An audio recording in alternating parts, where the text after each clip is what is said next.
pour 25 minutes. Oui. Il faut déjà que je retrouve. Et moins si affinité, évidemment. Je ne sais pas où vous avez mis déjà les trucs. Ils sont stockés où les... Yannick, tu les...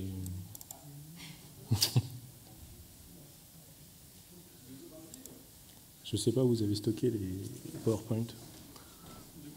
Les PowerPoint, ils sont stockés où? Ils sont sur le bureau? Pourquoi tu viens de le mettre? Ah, c'est bon. Non, voilà. c'est bon, j'ai trouvé, ça va. Non. Merci.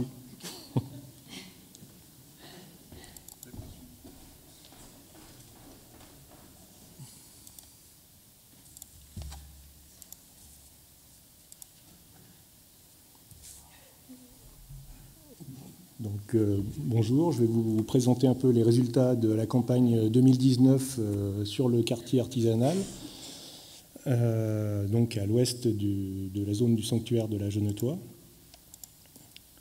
Donc, d'abord, on va revenir rapidement sur les problématiques et la localisation, sachant que Yannick en a déjà introduit une bonne partie. Donc, voilà où est situé le quartier artisanal par rapport à la ville intramuros. Et donc, c'est cette zone qui se développe à l'ouest du cœur du sanctuaire et qui est traversée donc, par la voie de Bourges et limitée à l'ouest elle-même par la présence de ce canal de dérivation du Ternin, qui protège donc toute la zone centrale. Le relief, là, est celui, évidemment, le relief actuel, qui est perturbé, comme ici, par les routes ou les voies de chemin de fer, mais qui donne une idée de la zone plane que ça représente par rapport notamment à la roue, et donc les problématiques d'inondation qui peuvent être liées à cette faible altitude.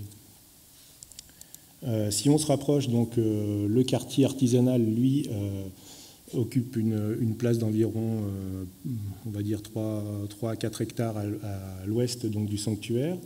On peut le diviser en deux grandes zones. Vous avez ici en rouge la zone de production principale et vous avez quelque chose qu'on comprend moins ou qu'on comprenait moins et qu'on a voulu explorer cette année en partie, c'est cette ligne, donc ces carrés rouges qui représentent en fait des bâtiments qui ont été vus en photo aérienne, en géophysique et dont certains ont été explorés et qu'on interprétait comme des boutiques et qui sont en fait aussi principalement probablement des ateliers, mais qui ont un espèce de statut particulier puisqu'ils s'organisent sur cette bande le long du sanctuaire et ils n'ont pas la même morphologie, ils sont plus individualisés que l'ensemble des petits bâtiments qu'on retrouve dans la zone principale.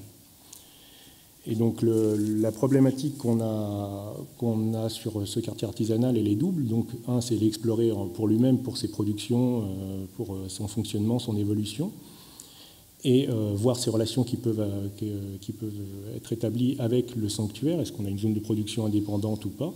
Et puis également, comme on est obligé de se déplacer régulièrement, on n'est pas centré sur un bâtiment comme le temple de Janus ou le théâtre par exemple, on a le loisir d'explorer, comme le disait Yannick, des éléments structurants du quartier en général, comme la voie romaine vers Bourges ou le canal qui concerne évidemment, au-delà du quartier artisanal, toute la zone du sanctuaire. Au passage, vous voyez ici ces points rouges et jaunes qui sont en fait des anomalies géophysiques pseudo-dipolaires et qui montrent la présence, qui ont pu être reliées avec la présence de fours. Donc vous en avez entre 75 et 150 fours présents sur la zone. Donc c'est quelque chose qui est de l'ordre, qui forme un très gros ensemble de fours, probablement de potiers, mais il n'y a pas que cela. Et donc cette année, nous avons, donc comme Yannick le disait, nous avons exploré la zone la plus à l'ouest en 2017-2018 et on a souhaité revenir sur cette zone-là cette année. Donc pourquoi? Parce qu'on est ici, ça permettrait d'être à cheval à la fois sur la zone artisanale traditionnelle, mais de toucher des boutiques qui sont dans ce secteur-là, de cette fameuse ligne de boutiques latérales, et de voir également des éléments de voirie secondaire au passage. Et dans ce secteur, en 2016, Mathieu Thivet avait repéré en fait des traces de métallurgie, mais assez succinctes parce que le bâtiment qu'il a exploré n'était peut-être pas aussi bien conservé que ce qu'on a eu. Et on avait l'espoir, qui était couronné de succès, de tomber en fait sur des ateliers de métallurgie et d'explorer autre chose que la poterie. même si le fait qu'on est retombé sur d'énormes vestiges de poterie en même temps. Donc, avant de vous présenter les résultats en général, voici une petite vue de la fouille, une vue aérienne faite au drone. Donc, vous avez le temple de Janus et là, la zone de décapage. Et je voudrais donc revenir sur deux choses. La première, c'est qu'il est très rapidement apparu que les vestiges étaient beaucoup mieux conservés, enfin, en tout cas avec une puissance stratigraphique beaucoup plus importante que ce qui avait été vu au sud, donc la zone de Mathieu-Thivet qui est un peu au sud ici. Et il a été très rapidement évident qu'on n'arriverait pas à fouiller tout ça en une année. Et en accord avec donc, le service régional de l'archéologie, on s'est concentré sur les niveaux évidemment supérieurs. Et j'en parlerai tout à l'heure, on pense revenir donc, sur la zone principale ici, à l'ouest, qui est la plus stratifiée pour compléter les données. Mais donc, pour les niveaux les plus précoces, on a une vision qui reste encore très partielle. Et par ailleurs, je voulais vous montrer le type de vestiges qu'on rencontre qui... loin des éléments monumentaux, par exemple du temple de Janus, sont très difficiles à interpréter. On est dans des niveaux d'ateliers qui sont des choses très légères et très fugaces.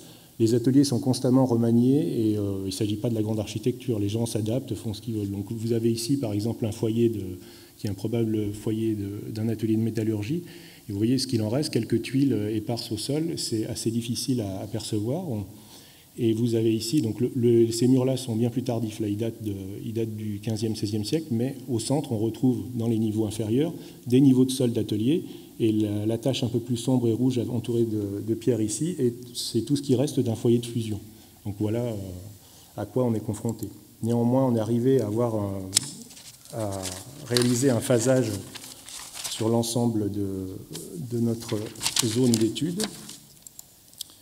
Et les vestiges les plus anciens, en fait, remontent bien avant l'occupation romaine à la protohistoire ancienne et au néolithique. Donc vous voyez qu'il n'y a que quelques vestiges qui ont été vus au gré des sondages les plus profonds. Il s'agit essentiellement évidemment de structures en creux, des poteaux et des fossés. Vous en avez un exemple ici. Et on a beaucoup de mal à les dater. Par contre, on sait qu'ils sont situés et piégés par la couche inférieure que je souligne ici, qui est en fait un paléosol, et les premières études géomorphologiques semblent montrer qu'il s'est constitué assez tardivement, donc plutôt dans la protohistoire récente, à l'Athènes, et que les sols, un peu comme dans la zone de Franck du Creux, ont été lessivés. Et donc tous ces éléments qu'on voit ici datent peut-être du néolithique, peut-être du bronze, mais en tout cas sont bien séparés de la suite. Pareillement pour ce qui est de la protohistoire beaucoup plus récente, donc là on se situe sur le sommet de ce paléosol, et on n'a que quelques éléments qui ont été vus également au gré des sondages toujours, ou des fouilles les plus profondes. Ce foyer par exemple qu'on voit ici a été repéré à l'époque, lors de l'exploration du four de Potier qu'on verra tout à l'heure. Et vous voyez le type de vestiges auquel on est confronté, la lecture est quand même assez difficile. Néanmoins, comme à chaque fois qu'on a exploré des zones profondes, on est tombé sur ce genre de structure, il y a un bon potentiel sous la zone ouest de notre emprise pour préciser ces structurations, si on arrive à les atteindre dans le temps imparti en 2020. Alors, si on revient plus vers la période romaine qui nous intéresse ici, donc on voit ici l'installation des premiers États, donc à l'époque augusto-tibérienne. On n'est pas encore capable de distinguer des phases réellement augustéennes, même s'il y a des forts indices de présence réellement augustéenne. Et vous voyez qu'ici, en bleu, ces petits carrés bleus, en fait, c'est les zones où on a pu explorer très sommairement ces périodes-là. On a mieux pu le faire ici. Et je vais finir le commentaire de carte avant de vous montrer ça. Vous avez ici, en fait, en gris, la voie romaine vers Bourges dans son état augusto-tibérien, et le développement de cette voie secondaire qui remonte à cette période-là. Et cette structuration va être pérenne jusqu'à la fin de l'occupation romaine. Donc on a quelque chose qui se met en place à l'époque augustérienne ou tibérienne, et ça ne bouge plus.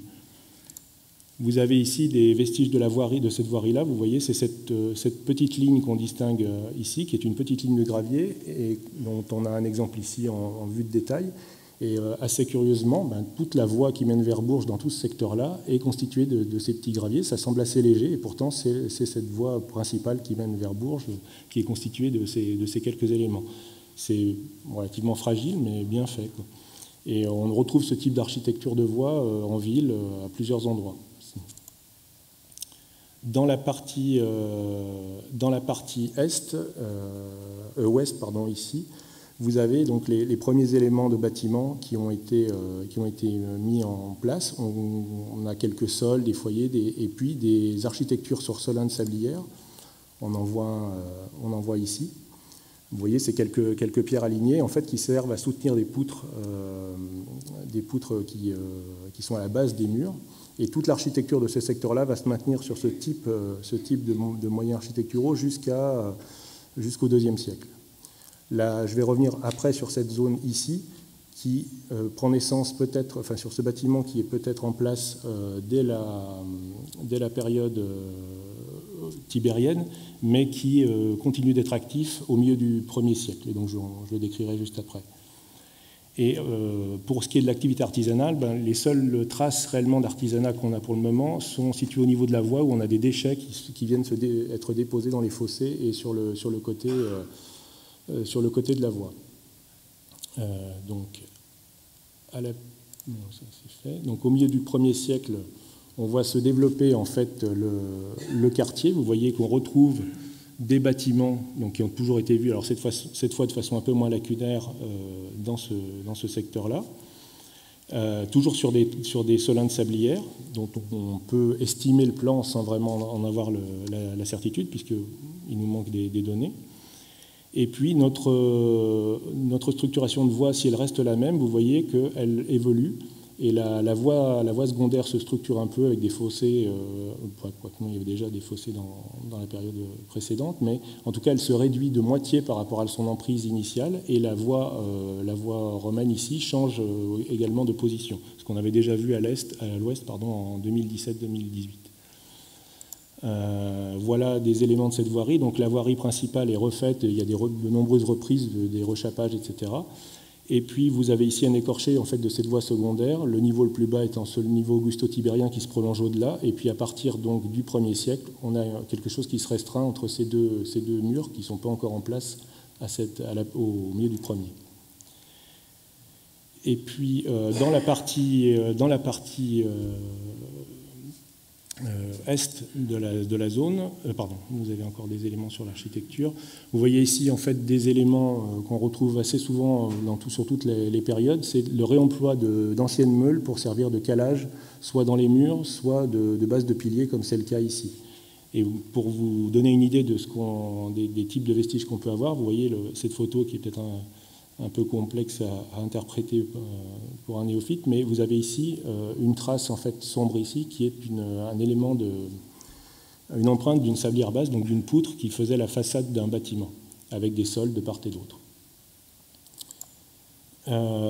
Pour ce qui est de la métallurgie dans cette période-là, on est un peu mieux pourvu, et on l'a saisi surtout au travers de quelques rares éléments en place, donc comme vous avez ici, des creusets qui sont déposés sur des sols, et des sols, comme vous avez ici, avec donc des sols très charbonneux, où on trouve des traces de limailles de bronze qui sont liées au travail d'abrasion des pièces après leur fonte. Vous avez là un bel exemple de creuset qui a été trouvé donc, en place à l'ouest de la zone.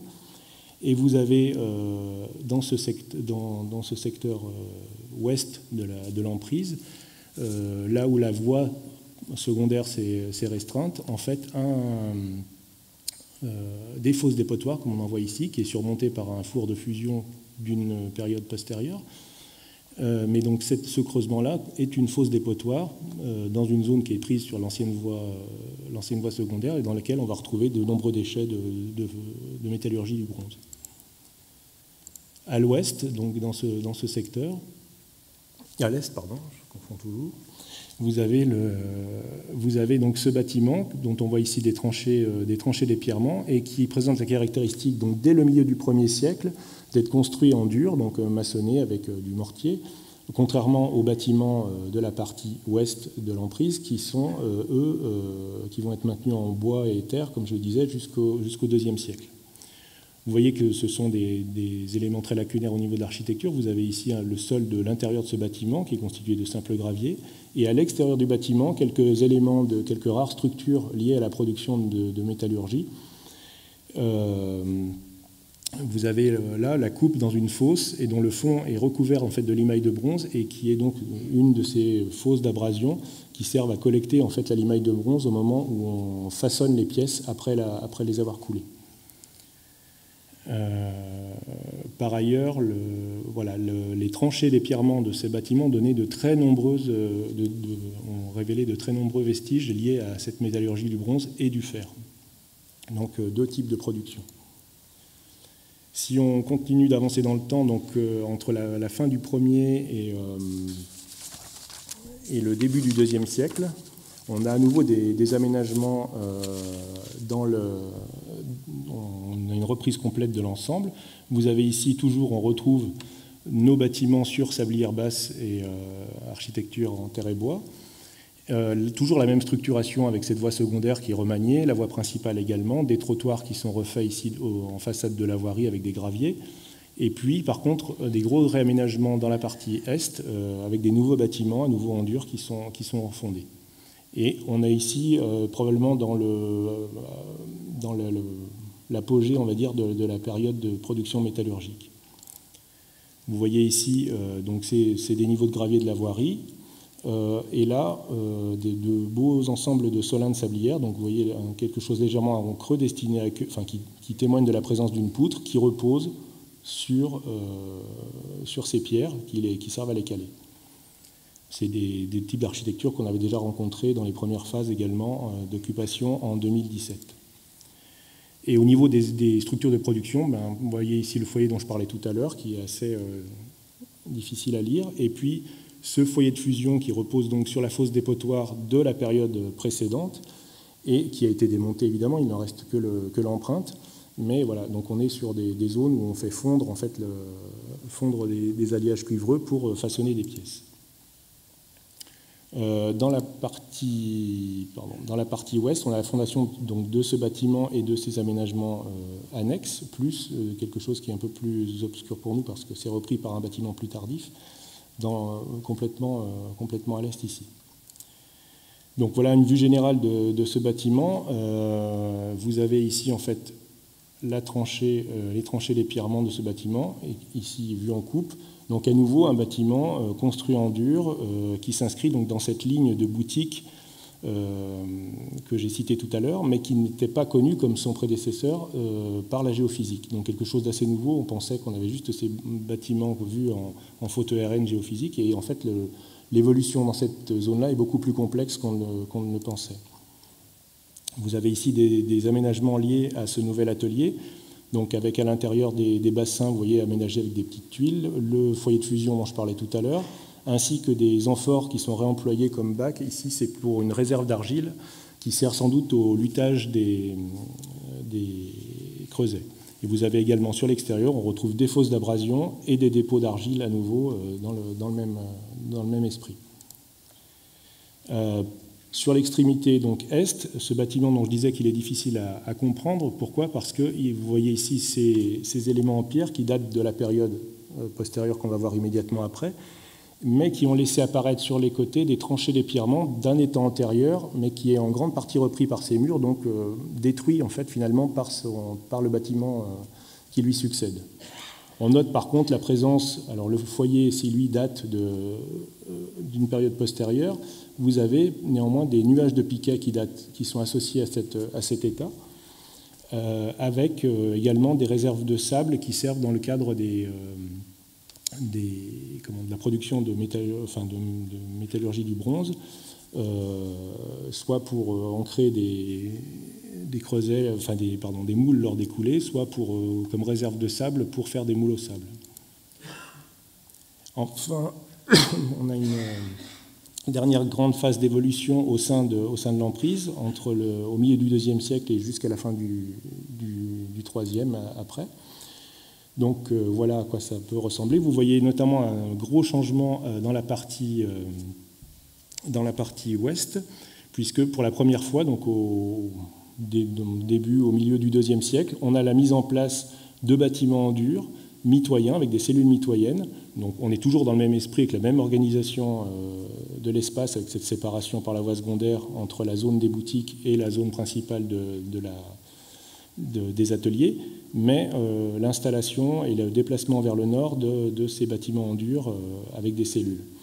Et quant à la partie est, vous avez la création de nouveaux bâtiments en dur, donc sur un plan très normalisé, qu'on retrouve tout le long de cet alignement de boutiques que je citais précédemment, avec des bâtiments qui sont archi-classiques, avec des cellules, et c'est ce type d'architecture, d'organisation architecturale qu'on peut retrouver dans des villas, en milieu urbain, enfin voilà, c'est quelque chose de très standardisé en fait. Et dans cette partie est, là on passe, si dans cette zone-là on maintient de la métallurgie, donc de la forge, on va le voir, dans la partie ouest, on n'a plus de traces de métallurgie, ni du fer ni du bronze, et on passe à la production de poterie. Donc ça ressemble un peu à ce qui se passe à l'est, où la métallurgie cède la place en fait à de la poterie. Et vous avez ici à nouveau un atelier complet qui est très riche, puisqu'il contient évidemment le four qui est permis de l'identifier, ça c'est assez aisé, mais également des éléments liés à la production, comme on en avait trouvé en 2017, à savoir en fait des tours de potier, des ancrages de tours, des bassins, des foyers secondaires, et également une fosse dépotoir sur la zone sud, ainsi qu'un puits qui servait à l'alimentation en eau directe de l'atelier, et qui a servi de dépotoir aussi à la fin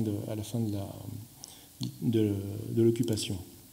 Si on zoome là-dessus, vous voyez peut-être une vision un peu plus claire que j'aurais dû faire avant. Vous avez donc le four qui trône au milieu de l'atelier, et également donc c'est des tours de potier comme on en retrouve ici, ainsi que des petites réserves d'argile, et ce grand bassin, cette cuve qu'on retrouve ici, qui est soit une réserve destinée à stocker des matériaux, soit peut-être plus probablement sert de zone de séchage. Voilà à quoi ressemble l'atelier dans son ensemble. Vous avez ici, suivant donc les murs, vous voyez quelque chose d'assez sommaire, d'assez simple, hein, des architectures en pierre, mais construites sur des petits blocages de pierre brute, et puis donc le four au centre. Voilà une vision un peu plus resserrée du four. C'est un four d'assez grande taille, qui correspond aux grands modules qu'on trouve à la Genetois. Et donc les productions qu'on retrouve ici, qui ont été vues soit directement dans la zone du four, soit dans les dépotoirs, sont soit de la céramique métallescente, soit surtout, Loïc Andran vous en parlera tout à l'heure, de la choroplastie, donc des figurines en terre cuite, des moules, etc., et en très grande abondance, et qui semblent relier l'activité de cet atelier au choroplaste Pistillus. Voilà des détails du four, avec l'intérieur, donc la languette centrale qui soutient la sole, et qui est, je ne sais pas si ça se voit bien, des parties bleutées qui sont liées à la vitrification à cause de la montée en chaleur à l'intérieur de la zone de chauffe. Vous avez là l'entrée du four, et puis quelques éléments annexes, comme donc ce fameux bassin ou zone de stockage ou de séchage sur tuile ici, ainsi que là une meule en basalte qui a été calée avec de l'argile grise dans un décaissement pour servir de tour de potier. Voilà, si on revient, donc ça c'est l'évolution de cette zone-là sur le 2e et 3e siècle n'est pas très claire. On pense que si les bâtiments sont en place, on n'est pas sûr que le four soit en place dès le 2e. Il arrive peut-être dans un second temps, remplaçant un four plus petit qui a été oblitéré, ou d'autres types de production.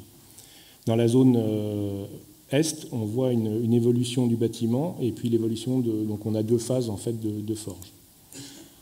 Vous voyez ici, on va revenir dessus. Voilà le bâtiment est dans son ensemble, donc quelque chose de maçonné avec ce plan à 3 pavillons, donc qui sont là, ces petites pièces qui sont devant nous, et une grande zone arrière dans laquelle on a les principales structures de production. 2 minutes. Voilà. 10 2 minutes. Ça va être chaud. Donc, vous avez ici, en fait, dans la zone centrale, un grand foyer de forge, ainsi que des emplacements de bio qui lui sont associés. Vous voyez ici une vue rapprochée.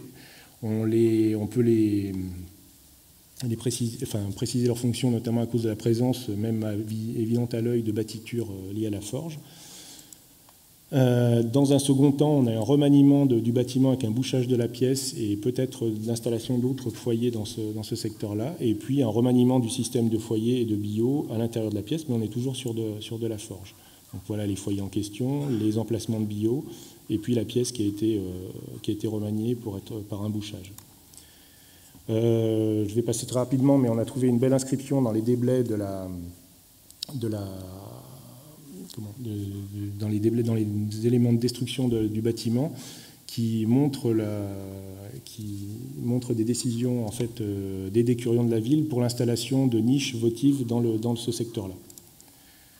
Je passe sur le Moyen-Âge, je suis désolé pour les aficionados du Moyen-Âge, mais voilà, on a une ferme en fait, qui est venue oblitérer une partie des vestiges antiques avec l'installation ici d'un probable pigeonnier, et puis on voit ici en détail, et on a la présence en fait, de cervidés enterrés qui témoignent d'activités cynégétiques. Donc on est entre le pigeonnier et ça, on est plutôt sur de la ferme un peu aristocratique, puisque ce sont des privilèges nobiliaires d'avoir ce genre d'éléments. Je voudrais juste revenir très rapidement du coup, sur les études spécialisées, notamment sur l'artisanat, la métallurgie du bronze et du fer. Donc juste pour montrer à quoi on est confronté, puisqu'on est obligé de voir ces éléments notamment au travers des déchets de production qu'ils ont laissés. Ce graphe très rapidement juste pour montrer que la principale accumulation de déchets qu'on a se situe au milieu du 1er siècle et à fin 1er, début 2e. Mais on a une vision sans doute biaisée au niveau de la forge pour le 2e, 3e siècle parce que l'atelier a dû être en partie nettoyé. Et puis pour les périodes antérieures, on a peut-être des lacunes du fait qu'on n'a pas encore exploré suffisamment ces niveaux-là. Mais néanmoins, l'apex de la production de métallurgie, notamment du bronze, se situe dans ces périodes-là. Vous voyez ici donc les creusets qu'on a pu retrouver. On essaie d'estimer les modules pour arriver à approcher le type de production qu'on peut avoir au niveau de la quantité de métal. Vous avez là des très nombreux déchets de découpe. Donc on a vraiment un lot exceptionnel de déchets de production qui sont étudiés par Pierre Mazy et Nicolas Tisserand et qui vont pouvoir nous indiquer quel type d'éléments on a pu avoir, puisque l'un des problèmes qu'on a, c'est qu'on n'a pas les moules de fonte pour le bronze. Et on a beaucoup de mal à savoir ce qui était produit. Les rares éléments finis qu'on a pu avoir, ce sont en fait des anneaux ou des clous en bronze décoratifs, ce genre de choses. Mais il va falloir qu'on explore plus avant tous ces éléments pour pouvoir arriver à préciser le type de production. Vous avez là des pierres qui servent à l'abrasion des pièces pour leur façonnage. Quant à la poterie, comme le disait Yannick, c'est un travail de long terme qui a continué. Et en fait, plus que continuer, là, on est arrivé cette année à des typologies abouties sur toute la Genetois à partir de ce qui a été sorti les années précédentes. Donc il reste juste à rajouter ce qu'on a sorti cette année. Enfin, juste. Voilà, c'est peut-être un peu réducteur, mais au niveau de la poterie, c'est des choses assez standardisées. Donc c'est quelque chose qui devrait aller assez vite au niveau de la métallescente. Par contre, le gros élément qui a eu lieu au niveau de la choroplastie cette année, c'est la mise au jour d'un énorme lot de moules, etc., de figurines dont Loïc va vous parler tout à l'heure. Donc je passe très rapidement, mais qui est un lot assez exceptionnel. Et puis je voudrais juste terminer par le paléo-environnement, puisque les études commencent d'aboutir là-dessus et elles permettent de montrer via les pollens, la carpologie ou la xylologie qu'on est en fait dans la zone de la Genetois au IIe siècle après en tout cas, sur un paysage qui est très proche de celui que vous pouvez voir actuellement. Et donc on est dans des plaines alluviales avec de l'élevage tout autour et on n'a pas de ressources, par exemple de ressources en bois dans la zone même, pas à proximité. Donc pas de ressources en argile sur place, mais pas de bois non plus. On ne s'installe pas ici ni pour l'eau, ni pour le bois, ni pour l'argile. Donc il y a d'autres explications qui sont évidemment probablement liées au sanctuaire, à la place disponible, mais aussi à des démarches volontaires de la part des gens qui encadrent cette installation de boutique. Et puis en termes de perspective, ce qu'on souhaite faire l'année prochaine, donc, c'est revenir, comme je vous le disais, sur la zone qu'on a explorée cette année pour aller jusqu'au fond des choses. Et également faire des transects sur ces zones-là, puisqu'on a la bordure, probablement une voie qui borde et qui sépare le cœur du sanctuaire des zones artisanales et de la ceinture de boutiques, et voir comment ça s'organise. Et au passage, si c'est possible, explorer en fait ce que vous voyez en vert ici, là, qui est un enclos qui a l'air de ceinturer le temple de Janus, qui n'était pas connu et qui est apparu en photo aérienne sur les drones en 2019, en fait, qu'on a vu même assez tardivement. Voilà, je vous remercie. Merci Stéphane. Rapidement, parce qu'on n'est pas en avance. Si vous avez quelques courtes questions, et j'espère courtes réponses. Voilà. Oui, Agathe. Oui, moi j'ai juste pas compris, tu l'as peut-être dit, il y a un moment d'absence. La ferme du Haut Moyen-Âge, ça a une... Elle n'est pas du Moyen-Âge, c'est du Moyen-Âge tardif. C'est 15e, 16e, pardon. Donc il y a un gros hiatus. Ah oui, il y a un très gros hiatus. Bon, voilà, c'est bon. Voilà, oui, elle est plutôt liée à ce qui se passe au niveau du temple de Janus, où on a une réinstallation comme forteresse au niveau du temple. Une deuxième courte question et réponse, ça c'est bien des choses comme ça.